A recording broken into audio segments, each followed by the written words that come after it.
जी।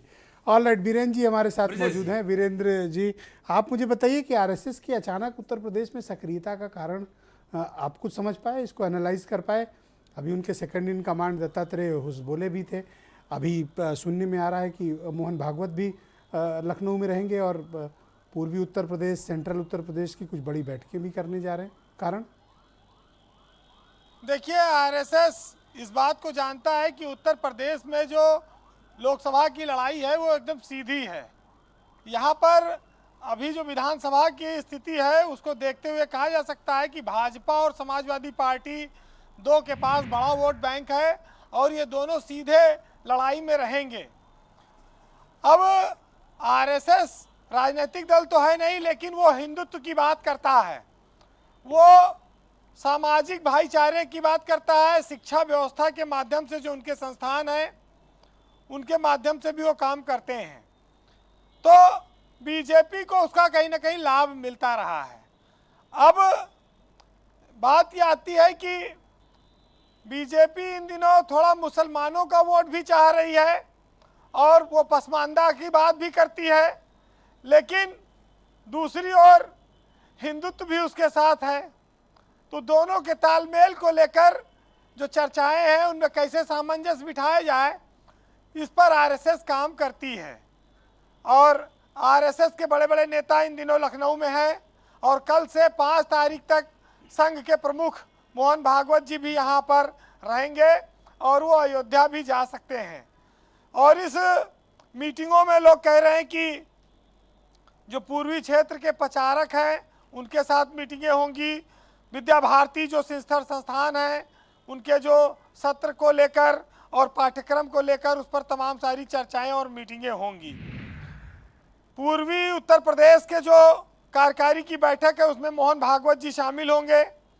लेकिन ये सब बातों के अलावा 2024 का लोकसभा चुनाव सबसे अहम है। देखिए, संघ तो लोग बीजेपी कहते हैं कि बीजेपी की आत्मा है, वो राजनीतिक नहीं है लेकिन राष्ट्रवादी है और हिंदुत्व की जमीन तैयार करता है। बीजेपी उत्तर प्रदेश में 16 लोकसभा सीटों पर हार गई थी 2019 में। वो सीटें कैसे जीती जाए उस पर उनका संगठन तो काम कर ही रहा है, वहां पर संघ भी अपनी तरह से काम करता है।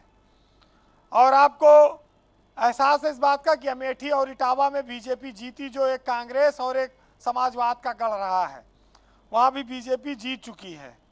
तो ये जो मीटिंगें हैं ये उसी नज़रिए से देखी जानी चाहिए। हालांकि इन बैठकों में ये भी कहा जा रहा है कि हम दलित समाज के बीच अपनी सक्रियता बढ़ाएंगे, जो घुमंतू समाज है उनके बीच हम जाएंगे, उनको जोड़ेंगे, उनको हिंदुत्व से और राष्ट्रवाद से। लेकिन इन सब का फायदा, शाखाओं का प्रचार, न्याय पंचायत स्तर तक पहुंचना, ये सब चीजें एक तरह से बीजेपी को लाभ पहुंचाती हैं।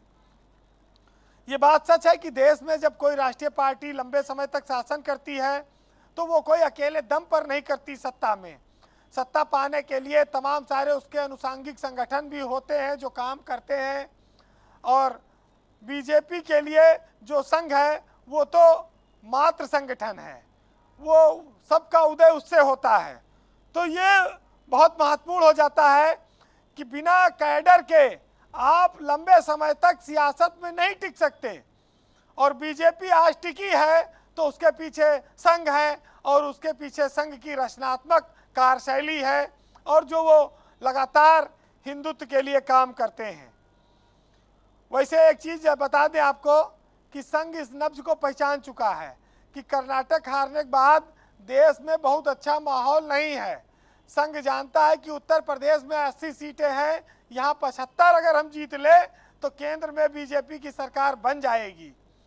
तो ये पृष्ठभूमि कैसे तैयार होगी, जमीन कैसे बनेगी, ये इन सब चीज़ों से आप जोड़कर इसको देखिए।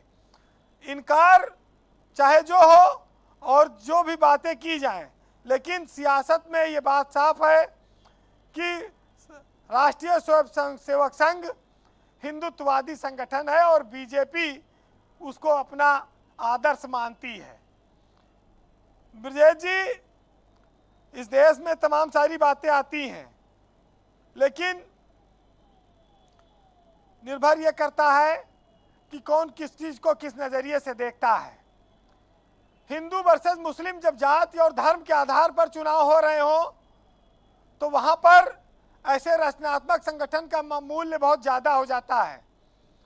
जब इस देश में बेरोजगारी, महंगाई और तमाम सारी चीजों के बजाय लोग दूसरी चीजों पर काम कर रहे हो तो स्वाभाविक है कि संगठन और संघ दोनों मिलकर कुछ नई चीजें ला सकते हैं। बहरहाल सुनिएगा, हमारे देश में बहुत सारी चीजें होती रही हैं और कहते हैं कि हमारा देश चलता नहीं है, मचलता है। मुद्दा हल नहीं होता, सिर्फ उछलता है जी। और जंग मैदान में नहीं, अब सोशल मीडिया पर लड़ी जाती है और आज मेरी तो कल तेरी बारी है। सबका वक्त आता है और सबका एक दौर होता है। आज बीजेपी का दौर है। मोदी इस देश में बीजेपी का सबसे बड़ा चेहरा है, लेकिन उसके पीछे संघ की एक बहुत बड़ी ताकत है। बहुत सुनिएगा, शुक्रिया। जी जी वीरेंद्र जी, डॉक्टर हरिओम पवार ने लिखा है जी बोले। भारत के लिए कि भारत का आकर्षण क्या है। गंगा यमुना के संगम का आकर्षण ही भारत है कि भारत सारंग हाड़ी के बलिदानों की थाती है और लक्ष्मीबाई चूड़ावत के अरमानों की थाती है। गंगा यमुना के संगम के आकर्षण का भारत है, ताज अजंता और एलोरा के दर्शन का भारत है। गांधी गौतम महावीर के संदेशों की धरती है, संत कबीरा गुरु नानक के उपदेशों की धरती है। बहुत बहुत शुक्रिया वीरेंद्र जी, आपका बहुत बहुत धन्यवाद ग्राउंड जीरो से अपने इनपुट और फीडबैक हमें उपलब्ध कराने के लिए। बहनों भाइयों, इस पर चर्चा